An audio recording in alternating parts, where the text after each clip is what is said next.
everybody, and welcome to Fans Perspective. And I'm your host, Steve Hatch. I'm just gonna go with it for now because I'm tired of arguing with you. I'm your co-host, Mike Greco. It's about time you just. I'm tired of this. Well, anyway, fans, I'm glad that my co-host has accepted fate, and we're back. And this week, this edition, it's a little bit different. What did you say? How so? Well, it's kind of split up separately. I'm just going to get right into it. This episode is about unusual world champions and those who never were. Basically, in this edition, we're going to be discussing the greatest wrestlers who were never WWE or WCW world champion, maybe both, maybe half. And we are going to also talk about guys who were world champion, but their reign was maybe a little underwhelming. Well, I wish I was the WWE champion. Why are you pointing at me for? Oh, no reason. No reason. Anyway, so that's how we're going to do this episode. And we're also going to keep... my co-host does have some good suggestions, so he's going to do his own Fans 5. I'm going to do my own Fans 5 for this edition. But we're going to get started right away with guys who were never world champion. Guys who were never world champion. You know, in the Indies a couple of years ago, there was a small little promotion, and there was a guy named Marcus Rage. He never became world champion. It's Rightfully politics so. Rightfully held so. him down. But no, there's been some classics. There's been some guys over the years. Most notably, I guess I have to say Roddy Piper. Roddy Piper. Ready to kick it off? We all know, everyone knows Roddy Piper. He's one of the most famous wrestlers of all time. Yes. And he has never been the WCW or WWE champion. Yeah, and that's actually the surprising thing too. It's both promotions because as we go through this, you know, we'll learn that there were some guys that were WWE champion but were never WCW or vice versa. However, Now, even though Roddy Piper was never world champion, interesting enough, he did beat Hulk Hogan in a non-title match when Hulk Hogan was WCW champion at Starrcade. That was Starrcade '97. Yes, and here's another thing that people don't know that I wanted to bring up about Roddy Piper. In 1992. On a house show when Ric Flair was the champion and he was the Intercontinental champion, he faced Ric Flair in a cage match. Now, what I read, it was a little bit of a screwy finish, but apparently the fans, they thought Roddy Piper had won, and he walked out with the WWE and the Intercontinental Championship. You know, just once in a while, you impress me. That I truly believe that you're worth having here because I did not know that. That I'm worth having here. Yeah. Well, Roddy Piper. So we don't really know. I don't think he was the type of guy who needed a belt to get over. But no, he actually just got himself over on his own. I mean, you know, he main evented WrestleMania 1. You know, they had the whole rock and wrestling connection thing.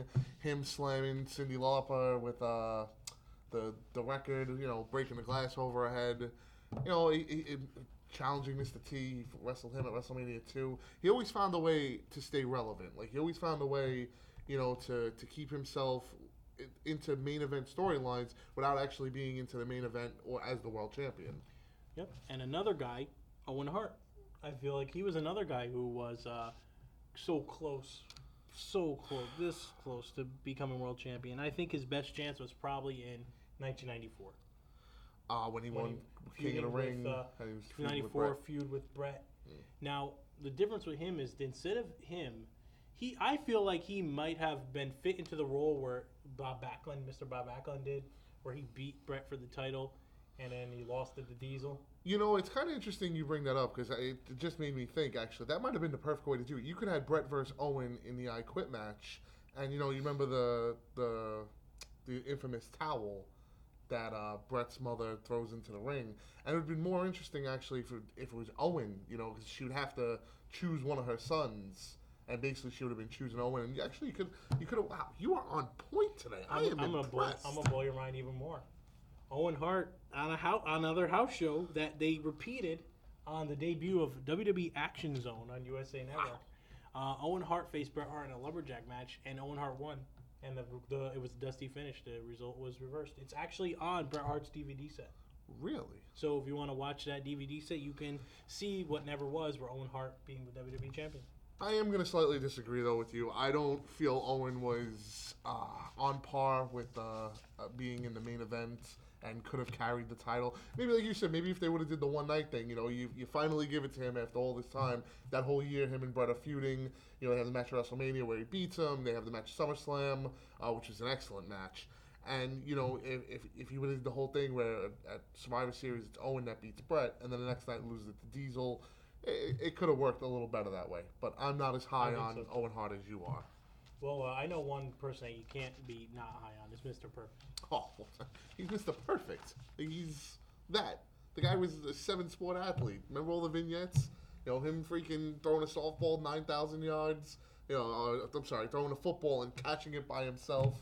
Him and Wade Boggs playing baseball together. Which, funny story, do you know Mr. Perfect saved Wade Boggs' life once? Oh man, this is a jam-packed trivia. I'm telling you, we got tons of stuff going on.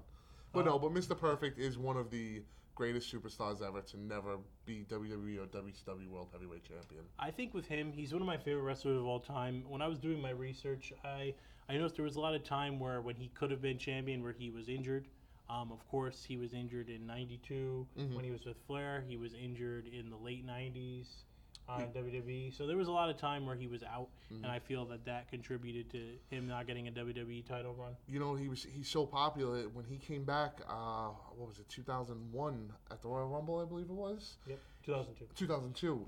He was one of the final 4. Yep. So here's a guy who was in WWE for some time, was in WCW when it closed, just wasn't nowhere, and came back to the Royal Rumble and was in the final 4 and with a huge pop. So the fans always appreciate it. Unfortunately, he passed away, and he's a WWE Hall of Famer. He is. So you agree with me on that one? Yes, 100%. So why don't you tell me one? I'll tell you what I think. How about the bad guy? Just like I am on this show, the bad guy, Razor Ramon. I love Razor Ramon. All the talent in the world. Probably one of the most over superstars ever. Especially in that era, the 90s, the mid-90s. Yes. And when he first came on the scene, he did have a WWE title shot, or WWF title shot. Yes, he did against Bret Hart at the Royal Rumble. At the Royal Rumble, yes. I feel, discounting, I don't think he was, in WCW, he never really went for it, but I really feel that he might have, I think he could have had a bigger role in the WWF. I agree 100%, and what I say to that is when he went to WCW, he basically had already, it was determined he was taking a back seat to Hogan with the whole NWO thing. But in the WWF, I believe that he could have been world champion. I think with Razor Ramon, and I hate to talk about it, but I think we all know about Scott Hall. Oh, and the demons. Yes. But those demons weren't there in the WWF. We don't know that. We don't know about it, right. And speaking of demons, here's another guy who I felt his demons really hurt. I think I know where you're going with this. Yeah, I think everyone knows. He's also a member of the DDP Reliability House, Jake the Snake Roberts. Excellent promo. Yes. Excellent talent. Great worker in the ring. Influenced everyone. Influenced Randy Orton. You could tell by watching Randy Orton how much he influenced him. Yeah. But here's a guy who never won any belt. Right. Oh yeah, nothing. No. Nothing. Not a tag team. Not an Intercontinental. Not a U.S. Well, I don't remember him ever in WCW. Yes, he was in WCW. He feuded with Sting. Oh, he was main event. He feuded with Sting. Huh. Look at that. But interesting. Here's another interesting fact. In the late '80s, when he was heel, he was going to feud with Hogan. Apparently, they did a test on a house show, and the fans were cheering for Jake, so they nixed it. See, I believe that because if you look back in the day, he was the most over guy. He really was at times. He'd come out with that snake, and the place would go nuts. They loved it, and I'm sure if you put that snake in front of any of them, they'd freak out. But when he came out and he threw it in the ring, especially when it was a guy like Andre the Giant, that was great. And seeing it, you could tell Andre the Giant was terrified of that snake. Poor But I remember Earthquake crushing him, hitting him with the big splash and killing the snake. Jake really could work as heel and face, both heel and face, and I really feel he would have been a good world champion if he got the chance. The infamous Macho Man on the ropes, and the Cobra biting Savage, and you want to talk about turning a guy heel? It was incredible. People crying in the crowd. Now, how about the British Bulldog? Probably my favorite. Probably the one guy that definitely deserved it more than anybody else. I think British Bulldog, he had quite a few chances. He main evented SummerSlam '92, of course, which is one of my favorite matches of all time. It's one of the matches that got me into wrestling. If the fans go back and relive famous Intercontinental Championships, that we've done a show on this. That's right. You can watch them at our Boneyard Productions YouTube page. There you go. We talk all about that match. But British Bulldog was always one of my favorites, even as a heel as a kid. And he was one of those guys where you thought he could have been the champion. He had a great match against Bret Hart at what was that pay-per-view? I always loved that match that he had Be with in Your Bret House? Hart. Yes. When Bret Hart, it was December 95. Yes, I always loved that match. Yes. And then, of course, the Beware of Dog with Shawn Michaels. It was, yes, but the Beware of Dog one, that was the double finish. That was when both of their shoulders were down.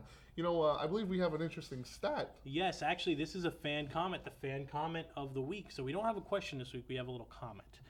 This is from John Battaglia of Richmond, Virginia. Who? John Battaglia of Richmond, Virginia. Where do you find these people? They messaged me. John writes, interesting fact, British Bulldog has never beat Shawn Michaels in a title match, despite many attempts, including the Royal Rumble 1995, which was amazing. So he's lost the European title, Intercontinental title, Tag title, yes, and WWF title. Well, he didn't lose, but he got. But he lost it, right? He got title King of the lost. Ring 96. And another thing about British Bulldog, he had a feud with Vader in WCW in 1992 or late 92, 93, and he never won the WCW title either. Yes. Well, it just shows you, and he was a guy that always had demons. You know, like we talk about Scott Hall, like, you know, you could start saying once the WCW days happen, that's when you could tell when. But from sources and stuff, the British Bulldog always had some kind of issue. Maybe that was the case. Unfortunately, he has passed away. Yes, but, and again, a great talent that, you know what, doesn't get talking about enough. He doesn't get spoken about enough. He doesn't. You know? He really doesn't. Always had great matches. Always had the crowd behind him, which is why when he went heel was a big deal too. You know, because he was always, and he had a run when he came back. Another guy that came back to WWE. Came back in '99 and he wasn't the same. Right, but he went right into the title picture. He did. He went right into that six-pack challenge. Now, we talk about a lot of guys with demons. How about someone who you might not have think of him as world champion, but he's had a great career as Goldust? Oh, yeah. Probably the greatest theme song ever. Dustin Rhodes, however you'd like to call him. Goldust, I guess they never felt with that gimmick it would work as world champ. He had a couple matches, I believe, for the world title. Yeah, he challenged several times, but again, it just they felt, I guess, he wasn't it. Like it worked as a gimmick. It worked as Intercontinental Champion. It wasn't going to work as the world champ. And that's another thing. All these guys we've mentioned, with that. You know, if you look at it, everyone we've just mentioned has been Intercontinental Champion at some point. Oh, except for Jake Snake. Yes, I'm sorry. You're correct. Mm-hmm. We talked about this last week. Don't correct me. Here we go again. Anyway, it's just most of these guys have been Intercontinental Champion, and that's been the peak. Speaking of Intercontinental Champions, how about Rick Rude? Ravishing Rick Rude. Ooh. I mean, he was the WCW champion. Yeah. I you know what? I can't disagree with you. Yes, he was WCW champion. But he was a guy who should have been WWE champion, WWF champion, and just, you know, maybe just the timing wasn't right. I think with him, when I was, like you said, when I did my research, the timing wasn't right, and his stint in the WWF was not very long. No. When you really go back, you don't really think about that because he had a lot of good moments, especially against the Ultimate Warrior. WrestleMania 5 beats him for the title. His feud, yes, having Jake Snake's wife's face on his pants. That was the kind of heel heat that you want, and I think he could have. I really think that he could have gotten the belt and it wouldn't have missed the beat. And he had the ultimate wild card. He was part of Heenan's family. You know, well, not the technical Heenan family, but Bobby Heenan was his manager, and it could have worked. It really could. I think if another, you know, you look at it, and they would have never had him go over a guy like Hogan, but that could have made sense, or beaten Warrior for the title. Could have made sense. I think they could have done that. You want to bring up the next one here? I know you kind of mentioned this guy earlier. Absolutely love to. And this is a guy who main evented WrestleMania. Yes, he did. Bam Bigelow. I'm a huge fan of Bam Bigelow. He did main event WrestleMania, but it was against Lawrence Taylor. He never really was in feuds for the title. Now, he was... Okay, I'm sorry. I feel much better. He actually was the ECW champion briefly in 1997. But the ECW champion, no offense, I do not put that on the same scale as the WWE or the WCW title. I can name a lot of guys that were the ECW champion that aren't that good. I could too. But what do you think about Bam Bigelow? Why do you feel he was in the WWF for a while? Honestly, because of his look. His look? He looks like a monster, though. Yeah, but he wasn't the overly in shape guy, especially at the time where he was very over, and he was kind of in that he was there for a long time. You're absolutely right, but he was there during the full transition where you went from the Hogan Warrior and that extremely buff physique, and then you went into the Bret Shawn where it was more the smaller technical. You're right, and he just kind of doesn't fit either mold. That's a really good point that I didn't think about before. Yeah, I know. That's why I said Speaking of big guys who have that frame and are agile, how about Vader? Well, and this is where me and you disagree. Vader was WCW World Champion. Yes, he was, but I feel like he could have been WWE Champion too. Well, he wasn't beating Shawn Michaels for it, that's for sure. No. I feel with Vader, I think he had the talent. I feel like he came in WWF at the wrong time. Yes. He came in at 96. It was close to the beginning of the Attitude Era. Yeah. And as you know, Vader kind of faded away when the Attitude Era took full swing. So I really feel with Vader, I think maybe if he came into WWE a couple years earlier, he definitely would have gotten a run. And see, that's where I fully agree. I think if he would have came in, right before, the boom of Shawn, or especially of Shawn Michaels in 96, if he would have came in before that, I think him and Diesel would have had some great matches. They could have went with that whole storyline.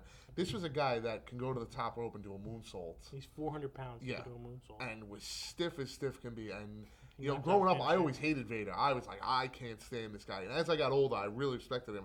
And if you look over and read the stories about him in Japan, he's a god there. He's worshipped. He's basically why the Japanese crowd loves the American wrestlers, because of Vader, basically. We got one more guy who I feel could have been champion, and he's the $1 Million Man, Ted DiBiase. Oh, yeah. I mean, granted, he bought the WWF title from Andre the Giant when Andre the Giant surrendered the Tag Team Championship. Oh, the WWE Championship, yeah. To the $1 Million Man, but he never really got his chance with the gold. And again, I think it's just in the wrong time. When he does that, that's right around WrestleMania 4. He actually, not to interrupt you, but he supposedly was supposed to win the tournament at WrestleMania 4 originally. I didn't know that.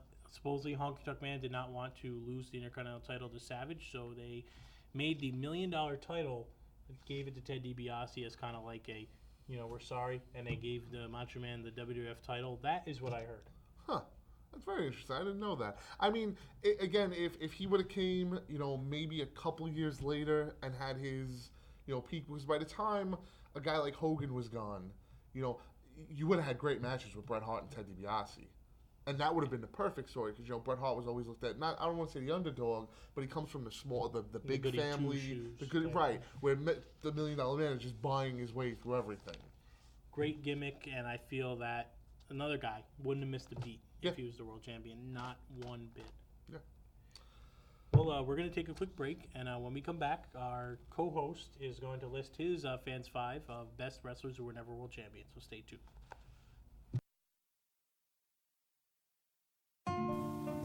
Hey everybody, this is Kevin Gennady, host of Hiking the Hudson, a monthly show about the history and hiking trails throughout the Hudson Valley. You can catch new and old episodes at Facebook/BoneyardPro. If you have any questions or suggestions for places I should go, follow me on Twitter at GuitarGod1984. Remember, Hiking the Hudson every month on Facebook/BoneyardPro. See you on the trail.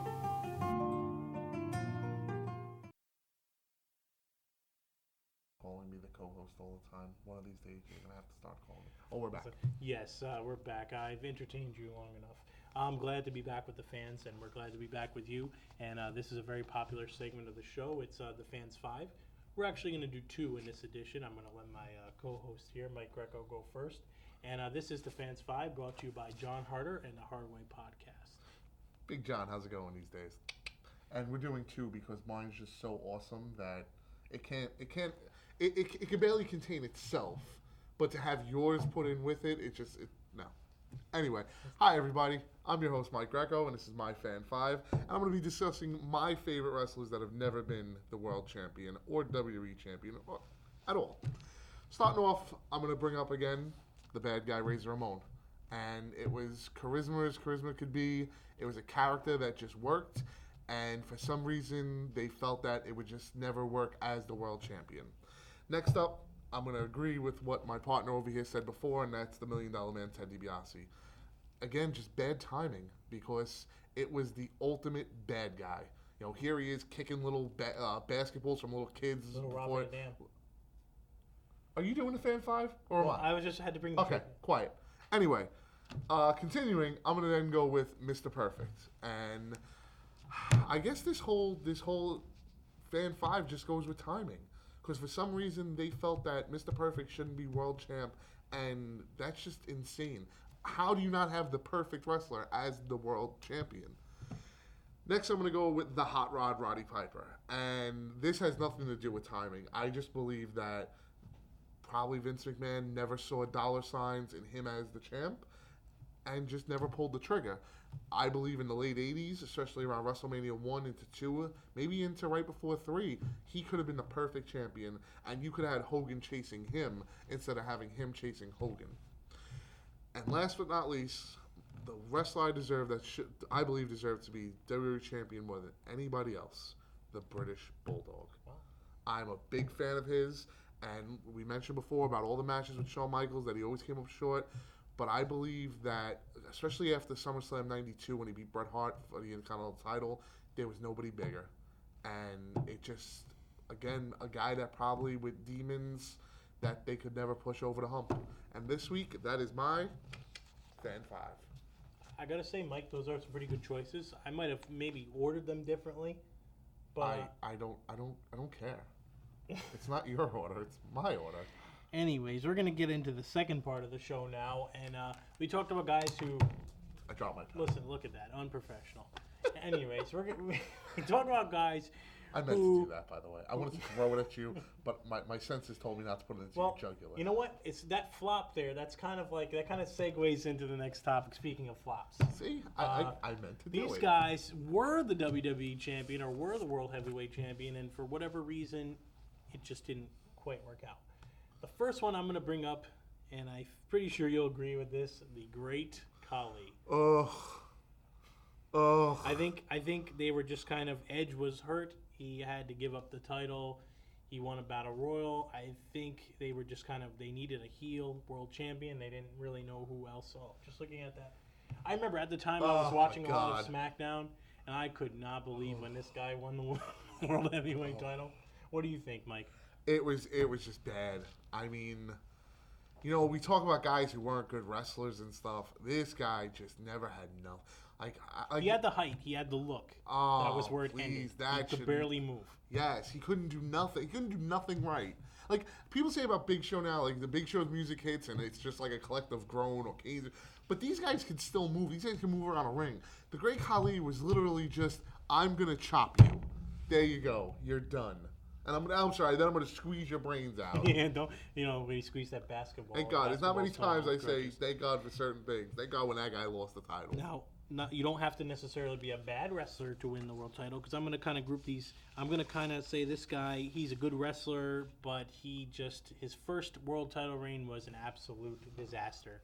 I'm talking about the Money in the Bank cash-in of CM Punk.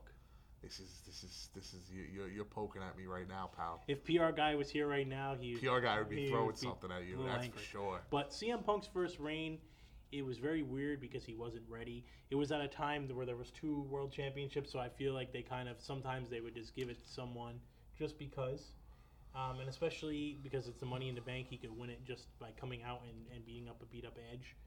But the guy, when he lost the belt, he wasn't even in the match to lose the title. I mean, yeah, it was not a good reign. And I mean, if you look at it, he has some credible wins. He beat JBL. He beat Batista. You know, He beat Batista? Yes. Okay. He wrestles Batista when he has in that first reign, and it wasn't working. I don't think he was ready. Right, yeah, exactly. I don't think it was a lot of pressure, and it was something I think he really wanted, but he didn't understand. And I think it's why it pushed him back for so long for getting another shot. I do too. Now, another guy they took a chance on, who was probably at the top of his level when he won it, He's another Money in the Bank cash-in, but his title reign was, in my opinion, an absolute failure. He's awesome. The Miz.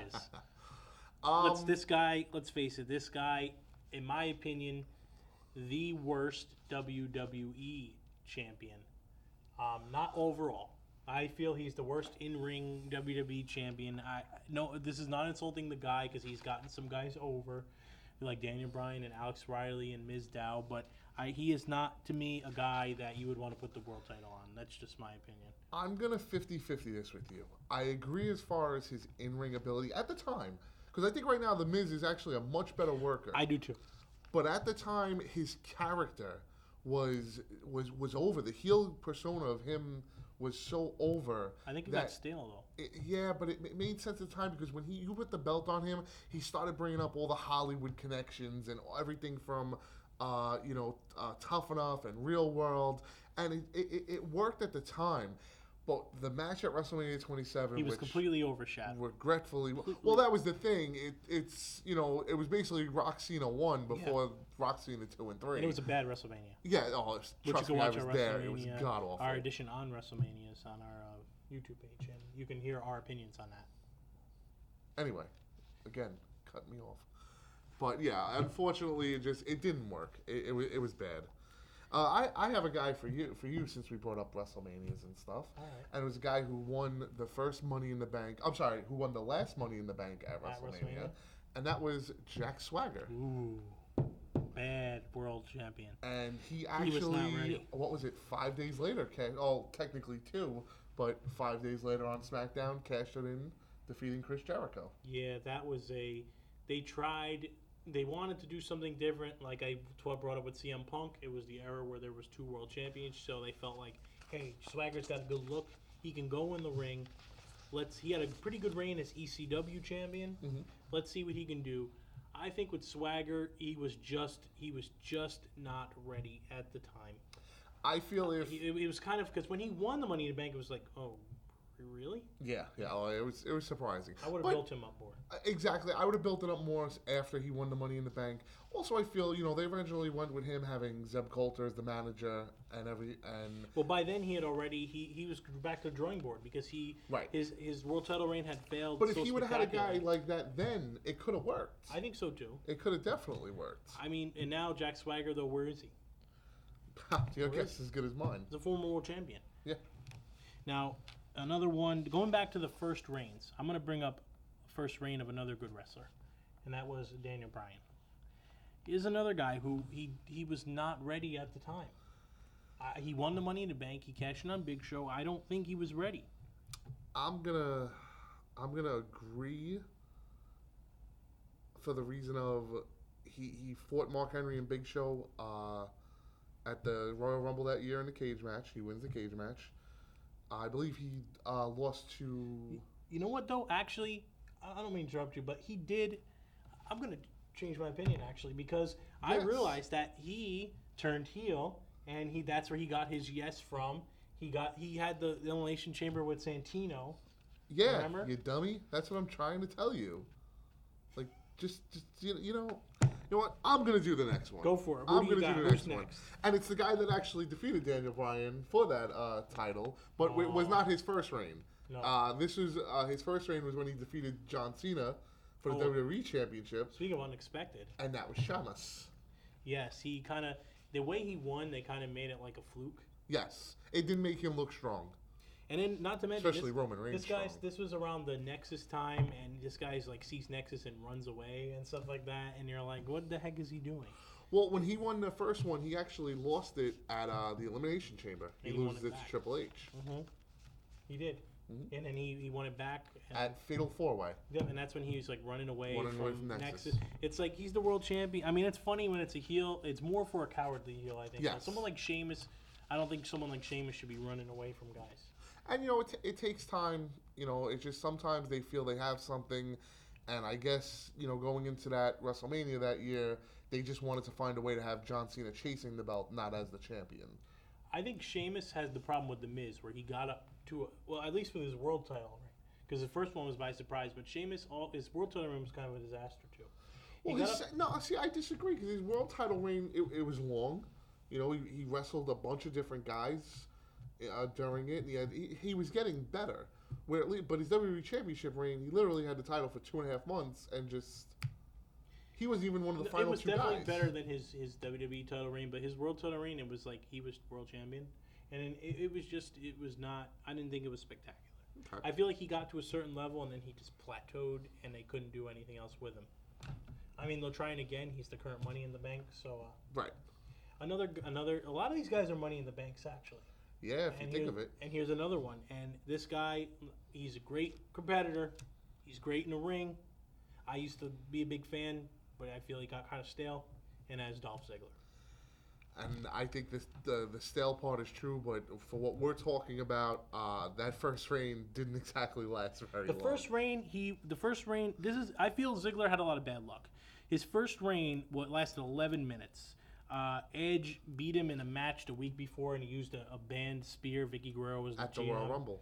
Yes, and so she gave the belt to Ziggler, and then Teddy Long came back and made them wrestle, and Edge won the belt right back. Yes. Now the second time, he got a concussion, right in the beginning. So Jack Swagger kicked him in the head. He really didn't have a chance, so I'm not going to fault him for that. Yeah, but again, bad luck is bad luck. It happens, but the guy, he got a huge pop when he won the title. The second time. I was there. Yeah. You'll notice a lot on this show, folks. I've been there for a lot of things. I was there. Yeah, I can't help it. I'm a wealthy man. I can afford these things. I can afford $200 shirts, unlike you. Anyway, no, it's whether it's bad luck or not. It's Dolph Ziggler. I've come to look at as the quadruple A baseball player. Where in the minors, he tears it up. He's AAA, he's hitting home runs. But he gets to the major leagues, and he loses it. He loses something whenever he gets to that spot of the main event. And there's actually a lot of speculation, not to bring this in, but Dolph Ziggler, if he's even still with the WWE at the time this episode airs, we'll see. Yeah, we'll see. It's less than a month on his contract. Another guy who's a great competitor, but he was and this actually comes into last week. I know you've been dying. You were texting me. You wanted to talk about this, so I'm going to let you get into it. Rey Mysterio's world title, right? Oh, my God. Terrible. Absolutely terrible. And I'm not just talking about the first one. I'm talking about the second one. And then when he was the WWE champion. Oh, you mean for 2 hours? Oh, my God. It's so... The first one he wins at WrestleMania 22, which basically was snowballed off of the death of Eddie Guerrero. I don't care what anybody says. If Eddie doesn't die, Rey Mysterio doesn't win the Royal Rumble. Rey Mysterio doesn't become world champion. Matter of fact, Eddie Guerrero is probably the world champion if he doesn't pass away. I hate to say it, and like I said, no slight on Rey Mysterio. I think he's an awesome wrestler, but I'm gonna have to agree with that. Yeah. And I did some research, and I found out that when Rey Mysterio was world champion, he in consecutive weeks he lost non-title matches to Kane, Great Khali, Rob Van Dam, and Finlay in consecutive weeks. He just kept losing to them. And eventually he would lose the title to King Booker. Which I feel he was great as champion. Yes. Oh, yeah. That was perfect run. But again, it kind of diminishes King Booker because he beat a guy that just kept losing to people. It's like, how do you make Rey Mysterio a world champ and then he can't beat people? Oh, that's right, because he's only 5'5". It didn't make sense. And he didn't even pin the world champion to win the title because it was a triple threat match. Angle was champion and he pinned Orton. He pins Randy Orton. Exactly. So... it just... and then the second time, he beats Jack Swagger at Money in the Bank. And then Kane cashed in. Kane comes out and cashes in. And then he beats John Cena for the WWE title. And he beats The Miz in the finals of a tournament for the WWE title. Then it was John Cena. So basically, Rey Mysterio was world champion for like 5 minutes. And then he was WWE champion for like an hour. Yeah. Yeah. So, but don't get me wrong. The guy's a hell of a competitor. It's just... and he's had great matches. You can look at almost every Rey Mysterio match and say, "Wow, that was good." But to be world champion, it doesn't make sense. I have to agree. Now, I think there's another one we're going to agree on, and I think that this guy is a worse world champion than Rey Mysterio. David Arquette, who, if you fans don't know, I am in fact talking about the actor David Arquette.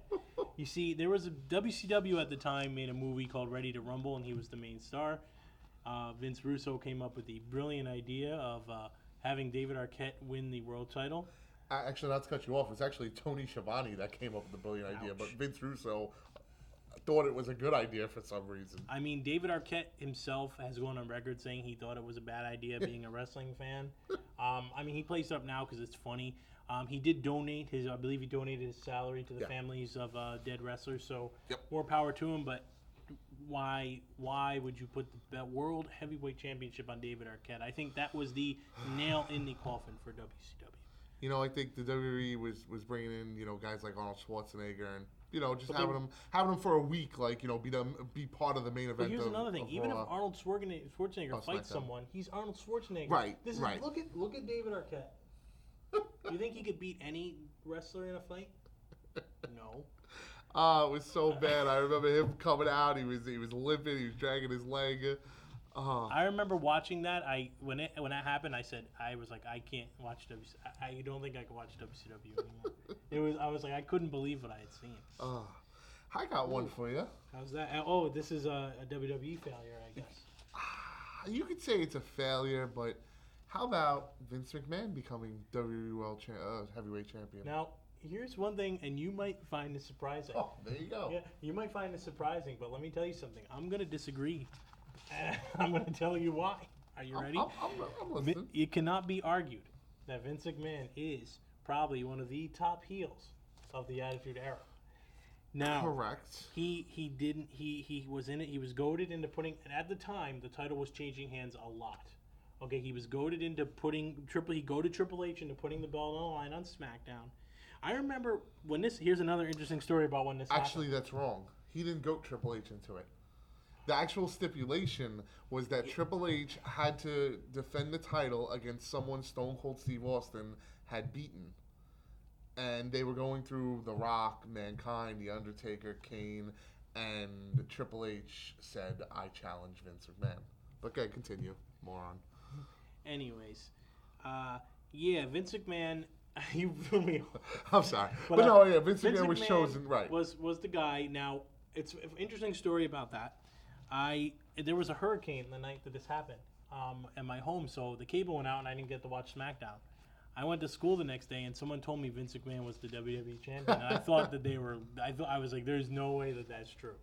And we went to the computer lab and he was like, I'm going to prove it to you. And we went to WWF.com and I saw Vince with that belt and I was like, oh, man. But he quickly vacated it afterward. I wouldn't say it was an undeserved. Well, it's an undeserving. But, to a point, you can say it's deserving. Look at all the guy did throughout the Austin era. Him and Austin going back and forth, literally peeing his pants, getting the crap beat out of him week after week. I mean, I understand where it could be undeserving, especially at the time. At the time, it didn't make sense. No. It was kind of weird. I mean, I wouldn't have done it, but like I said, it was there. And let's not forget Vince's run with the ECW title, though. I wanted to bring it up because it's so entertaining. With his do-rag. I wish we had a picture, but that just kind of Oh, man, I completely forgot about that. Anyways, there's one last guy I'm going to bring up before we go into the my Fan 5, and that's going to be Jeff Jarrett. I mean, good wrestler, but who said it? He swung the guitar. It was it's on the WCW DVD. I forget who the gentleman I think it was is. Michael Hayes? No. It was like a WCW producer. Okay. But, he swung 5,000 guitars and didn't make the company 5 cents. He was Vince Russo's boy. He came in WCW in his dying days, so this was like the David Arquette era. Mm-hmm. So he won a title like 5 times in like 2 months. Cool. And each one of them were terrible. It really was. So we're going to go into a little quick commercial break, and I'll give you the Final Fans 5. I can't handle this editing anymore. This is completely frustrating. How much more work do I have to do? Good grief. Oh. I didn't hear you come in. Hi, everyone. My name is John Harder. Wanting you to check out the Hardway HQ Podcasting Network, courtesy of thejohnharder.com. Check out great podcasts such as The Hard Way, Nick and John live in New Jersey, the Hardcore BF Podcast, and so much more. You can find us again, thejohnharder.com, or on iTunes, SoundCloud, and Stitcher. Hardway HQ. Be there.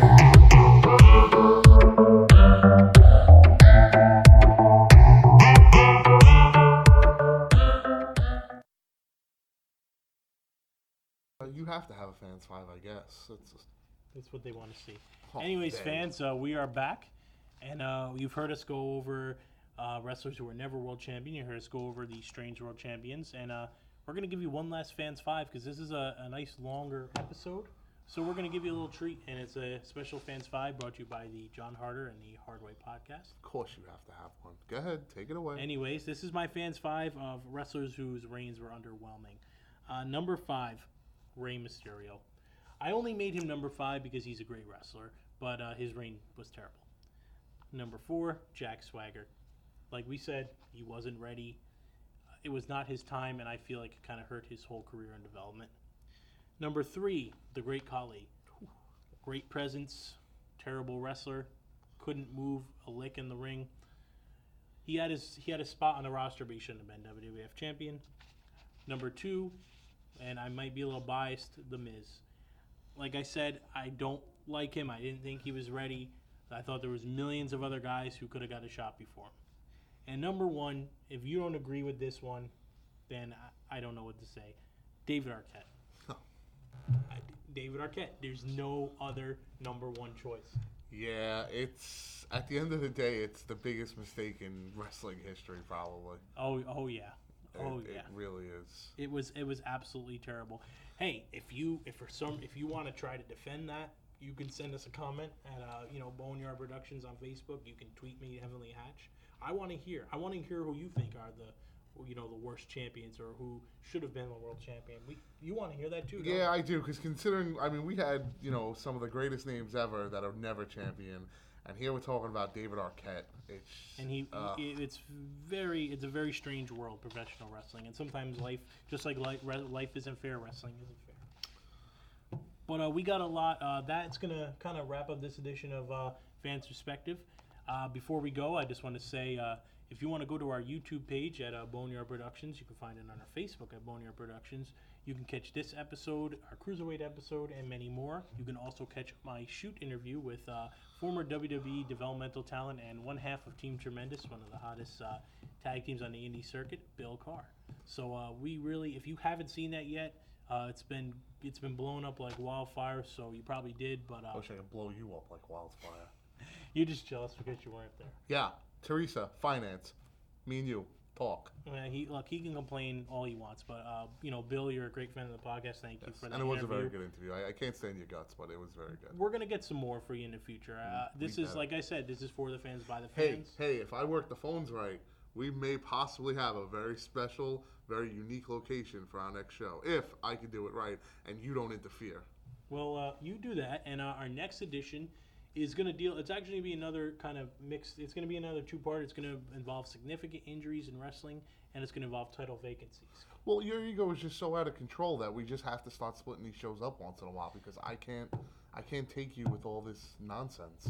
Well, you could say what you want, but anyways, like I said before, you can send your own Fans 5. You can tweet me at Heavenly Hatch. Tell us what you want to see on the show. Tell us who you want to interview. We're going to be doing a lot more interviews from now on. Are you done putting yourself over? I'm putting over the company. Go like Boneyard Productions, and you can see all we have to have in store. Hey, we also got other shows like Hiking the Hudson. That's. Let me tell you, that little guy on that show, man, is he freaking athletic. He walks up and down the freaking Hudson. It's incredible. Follow me at Real Mike Greco, Secret Agent 84 at Instagram, Michael A. Greco on Facebook. Of course, our awesome company, Boneyard Productions, hashtag poo-poo, hashtag bad guy you, hashtag fans perspective. And hashtag where is PR guy? Hashtag where's PR guy. We're sending out a missing report. Have a good night. Have a good week.